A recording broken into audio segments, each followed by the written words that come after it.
your house then, Holly? Is it a big family affair? It must be quite a big family. It is. I mean, my sort of biggest challenge... Well, I love cooking. I'm going down to my mum's this year, and so she's adamant she's going to do the cooking, so I'm feeling a bit like I've got to be careful not to get too involved. And would that be difficult for you not to wade in? A little bit, because I think I quite like... I make a good gravy, and I'm quite good at roast potatoes, so I can't help it. Surely she'll let you make the gravy. She might do. I mean, bearing in mind, my mum's going to kill me for saying this, but I never had a roast chicken until I left... Well, I had roast chicken, but not one that came out of the oven. My mum used to call it chicken ding, because she used to get a whole chicken and push it in the microwave and just... I mean, that sounds to me like you had quite a deprived child. She made custard once that was so thick, she turned the bowl upside down. She couldn't get it out to chuck it in the bin. I didn't want to pour it down the sink in case it blocked and put it on the fire, and it put the fire out. Who is this monster? Do you still smuggle sausages? If you're referring to the Bavarian food sausage, why, yes, I do. That sausage, yes, I'd been known to smuggle. Would you like to explain yourself? Did you smuggle one into the UK? You can get them here, I guess. I was in Bavaria just before I came here and was contemplating, do I smuggle or do I not? But I could not locate the sausage of choice because it is very specific, as we all know. You can't just have a general sausage. You should explain. You have a love of a particular German sausage. They know what I'm talking about. They didn't go to that disgusting potty place that you went to. No, I just wanted to explain. This is your mother's side of the family. Yes, it's in Nuremberg, or Nürnberg, if you're German. They have these little Bavarian sausages, and they're fried and seasoned in a way, and you have them for a traditional Christmas dinner, but we eat them for our Christmas dinner. So to get them into the States after my mother passed away, she passed away with the secret as to who was her connection. Wow. Because she would get them smuggled in, and they always arrived. And we keep asking the family, who was it? And no one will give up the person. Wow. It's very, very mysterious. So if any of you know who helped my mother smuggle the sausage, let me know. Well, it sounds like you've got it down to a fine art yourself, though. I'm not going to ask you where you hide them, but I mean, that's the thing. I'm hiding them openly. I mean, I can't... You're wearing them. Are they your earrings? No, but I said I smuggle it. Yeah. So, you know, if you go through customs, you're just like, really? You're gonna take the wieners, really? You think they turn a blind eye for you? No, I've had them taken. Wow. So what I also do is I have them shipped from various sources, and I'm hopeful one will arrive before Christmas Day. Do you like a British sausage now and then? Come on.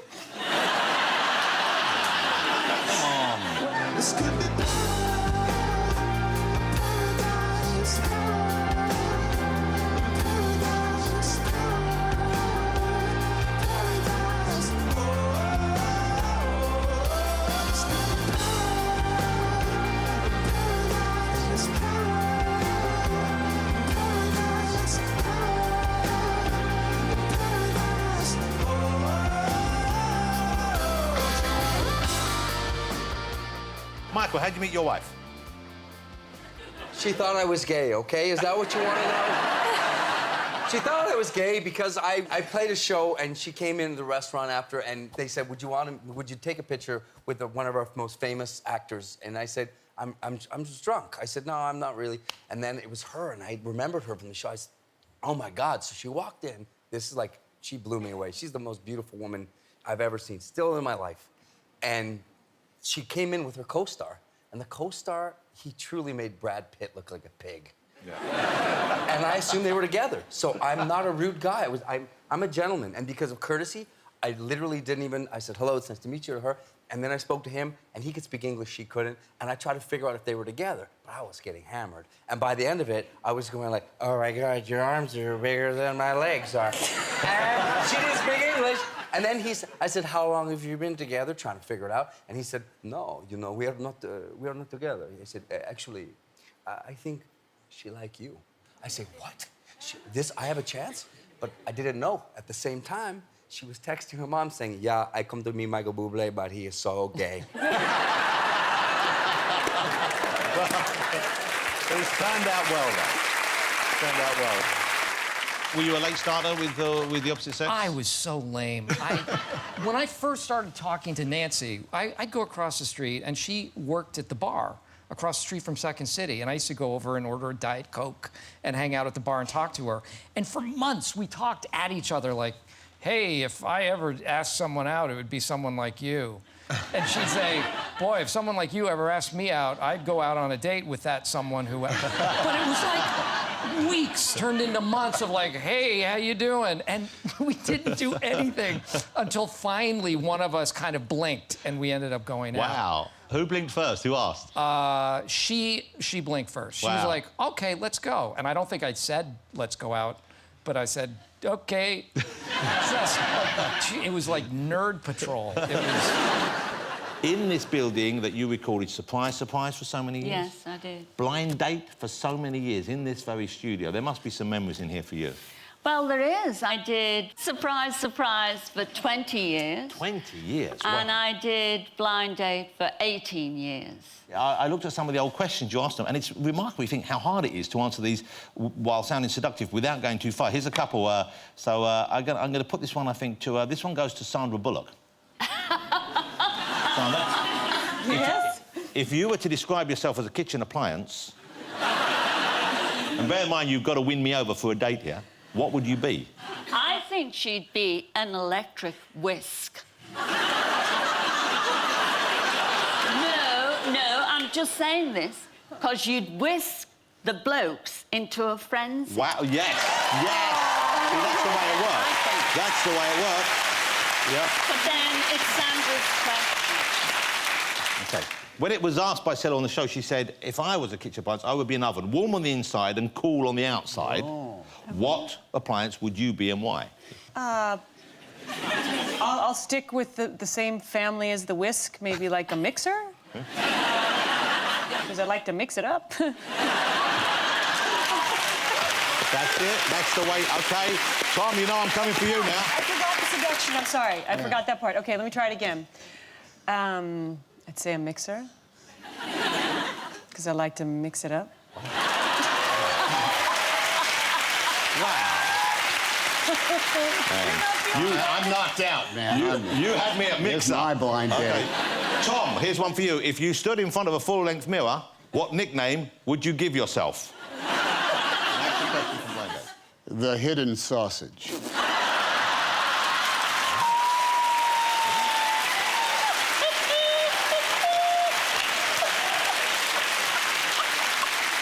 I do not want to know why it's hidden or where it's hidden.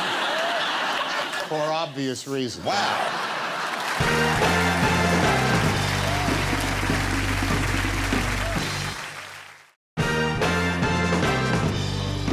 I think we all read about, we all heard about the Top Gear accident. This was back in 2022, I think, December 2022. And just an awful accident. Yeah. I mean, just an enormous life-changing accident. So just to get over that and to get out the other side is an incredible achievement. When you look back now from a different perspective, what do you make of what happened?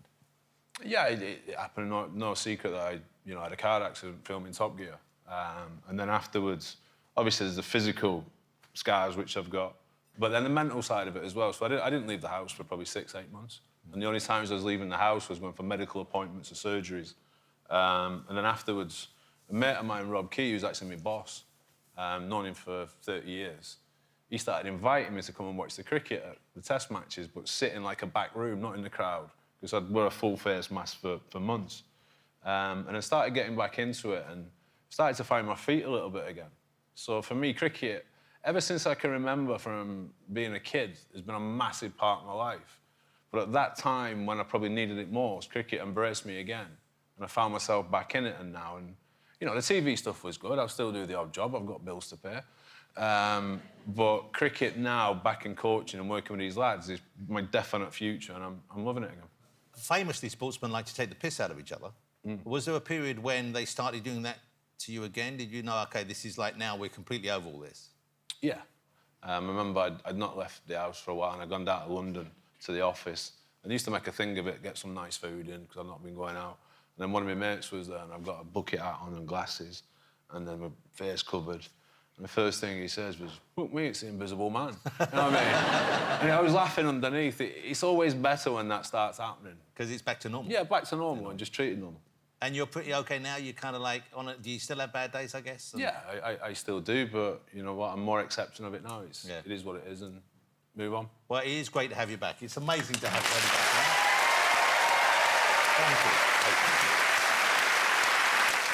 There was a time when, I mean, it did look like you'd probably have to give up tennis, didn't it? Yeah, I mean, in December of last year, I was pretty much done. I didn't want to play anymore. I wasn't enjoying training. I wasn't enjoying competing. You know, just walking around the house and stuff was painful. It was waking me up at night and stuff. So yeah, I wanted to stop, and I wanted the pain to be done. And yeah, which must have been tough on you, and also tough on your friends, and tough on your family and your young family. Yeah, I mean, probably my family, my kids, probably too young to sort of realise like how much it was affecting me. But certainly, like my wife and my team that are spending all day with me, trying to help me feel better and stuff. So I probably didn't appreciate it so much at the time because I was like so consumed with what was going on with my hip and how painful it was that I wasn't giving enough thought to how it must have been affecting them as well. But kind of now that I can reflect on it, now that I've got out of the pain. Yeah, it must have been tough for everyone that was around. Because I imagine you're quite hard to live with anyway, but with a bad hip as well. I think I'm probably right. Why'd you say that? Well, because anyone at the top of the game in your line of work, you have to focus on that, don't you? That has to be your primary focus. So I guess they have to accept that that's going to be this huge thing in your life. Yeah, I'm a pain in the arse. Yeah. I know that. But yeah, look, I mean, I've dedicated obviously a lot of time to tennis. It's been my whole adult life. Yeah. So these last couple of years when it looked like it was sort of coming to the end, you know, I was probably not that much fun to hang out. That must have been agony. When you've got something like a joint pain or something like that, you can't think about anything else, can you? Because just getting up and moving. You ever had anything bad like that, Luke? Yeah, a prolapse disc in my neck, which was, it just came from nowhere, and I couldn't turn my head for 8 months. Yeah, I mean, nothing compared to that, but it was debilitating. And Storms? Last night I had a mad headache. Like, You see? You see? It was mad. It was a mad headache. God bless you for being here. Yeah, exactly. God bless you for working through that for us. This dinner party sounds incredible. So you thought it was in honour of Nelson Mandela, or he was coming over as a friend? Mr. Mandela, years ago when we met, he said, you know, that when he comes to the States, he would come to our house, and he wanted my wife to cook dinner for him. And this was because he admired your work, he'd seen some of your films? I think he liked my wife. Is what it was. So, no, well, we had, you know, amazing guests, Oprah Winfrey, this one, that, you know, I mean, a lot of important people. And the neighborhood I live in is like a gated community. Sylvester Stallone just happens to live in the neighborhood. Yeah, yeah. So they had security and helicopters flying around, people talking in their ears and stuff. And a guy came in and said, you know, sir, Mr. Stallone keeps walking back and forth in front of the house, like trying to hop over the fence, looking like, you know, trying to... Hey, what's going on here? What are you doing? Don't tell me. Yo, Nelson!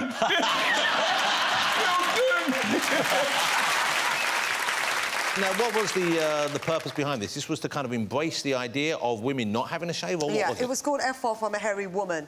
And it was basically because a lot of women feel that men are prejudiced towards hairy women.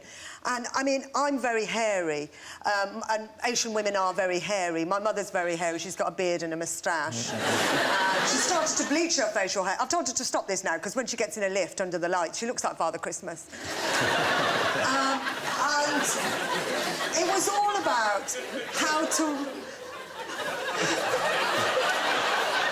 This is all true. None of these are jokes. It's just my life. Do you have a question? You've got your mouth open. No, it's just that... that's the natural face I pull when I think about hairy women. Jonathan looked like he was going to ask me something. Well, I wondered whether you'd encountered a hairy woman. Yeah. OK. That makes me sound like I'm promiscuous. Do you like hairy women? You don't, do you? I don't mind it, actually, I have to say. Yeah. Because all women are hairy. Yeah, well, exactly. They just shave it off, right? It's really not... it's not a problem for me, personally, anyway. OK. So you're easy, yeah? I'm totally easy. You know what's great is none of us knew you'd be asked about that tonight, Taryn, and you've handled it very, very well, young man. I'm up for anything.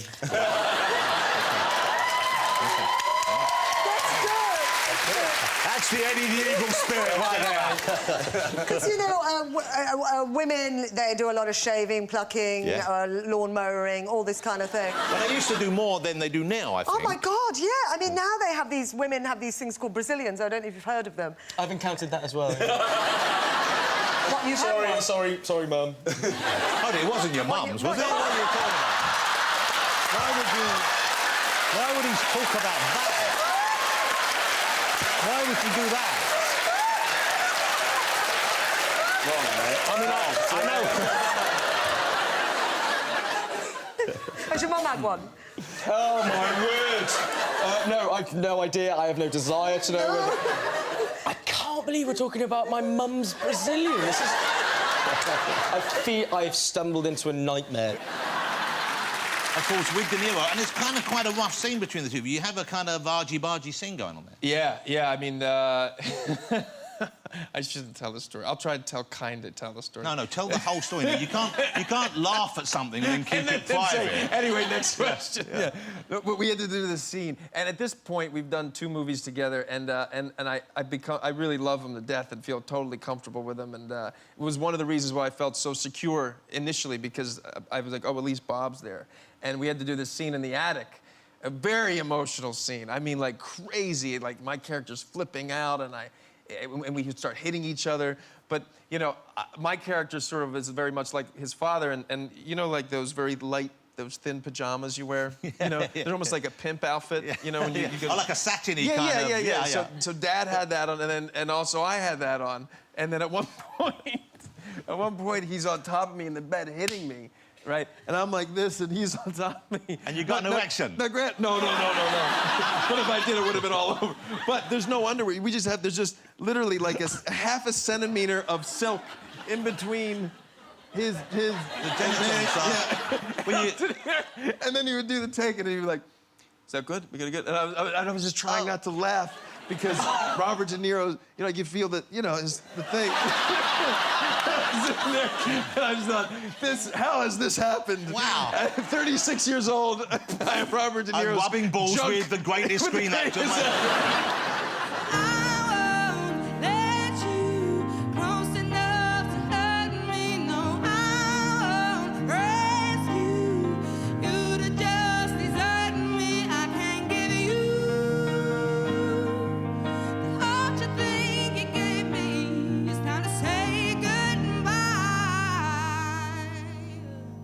Turning tables, yes. To turning tables. To turning tables.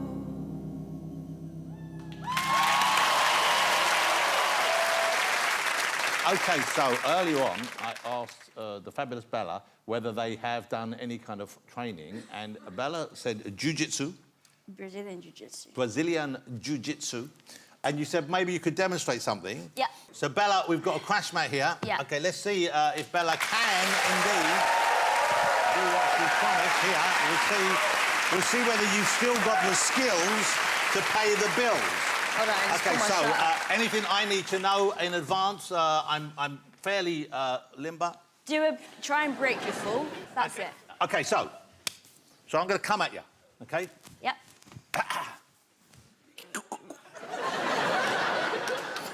I'm immune. Come on.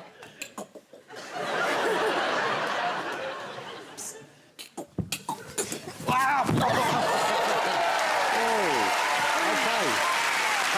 OK.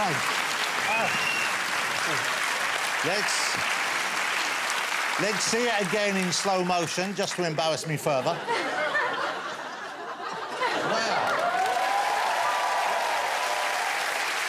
Years ago, I did this play with Rob Lowe, A Few Good Men, but the stage version. So we had to do army, naval training, and I remembered that planking was good for all over things. So it's good for core strength. Yeah. It's good for the arms. OK, so we're not going to ask you, but I think we have a photograph of you, and this is you.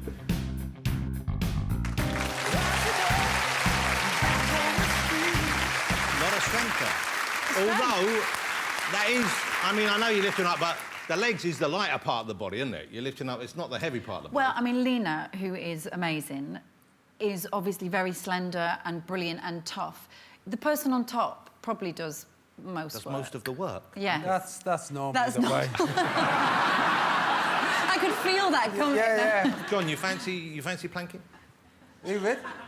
Well, Suranne doesn't want to do it because she's relaxing. She's a guest, but we could plank. You know what? I think that's the nicest thing you've ever said to me. OK, Suranne, who should be on top? Who should be on the bottom? I think I should be on top. Yeah. Oh, yeah. But you have to actually go That's up all and right. down. So let's have a look. OK, John, get down. We'll keep... It's actually the we'll getting keep on top all of each clothes on. other We won't that's get in the quite sports gear or anything like that. Let's see if we can do this. So, John, you lie down. Let's have you there. Right. OK? And then you tell us what to... Well, why is it me and not Harry Styles? Am I disposable or something? My head that way? Yeah, your head down there. Harry's got a lovely suit on, so they couldn't. Oh, that's a bit harsh, yeah. No, I didn't mean that. I just meant... OK, so he's down. Now, how do I get on? What do I do? Well, you have to put your hands on his ankles. Right, hands on his ankles, and he gets my feet, OK? Yeah. I'm coming up, John.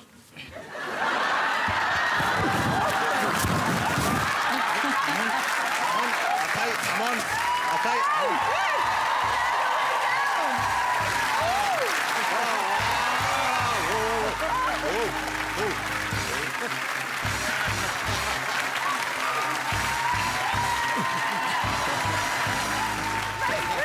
Hey, no, get off.